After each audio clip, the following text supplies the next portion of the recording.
Welcome to Man Does Tech, where I solve the problems you didn't even know you had. You begin by powering the HomePod Mini and getting your iPhone ready. This reduces delays. Once the white pulsing light appears, unlock your device and confirm Bluetooth and Wi-Fi are on. Make sure you're signed into iCloud with the Apple ID you want to use, because HomePod links settings and HomeKit data to that account. Now place the phone within 3 feet.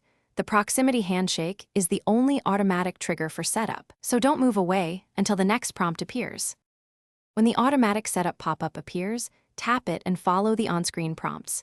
You control room assignment and accessibility options here. You'll choose whether to enable personal requests and whether to allow handoff. These matter for Siri and message access. The device will transfer your Apple ID, Wi-Fi credentials, and some settings.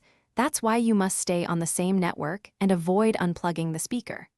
Once you hear the confirmation chime, the core setup is complete, and the Home app will show you. After setup, open the Home app and customize Siri voice, sound options, and whether this HomePod is a stereo pair or default speaker.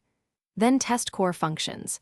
Ask Siri a question, stream via AirPlay, and send a message to verify personal requests. If anything misbehaves, try a quick reboot by unplugging for 10 seconds, then plug back in.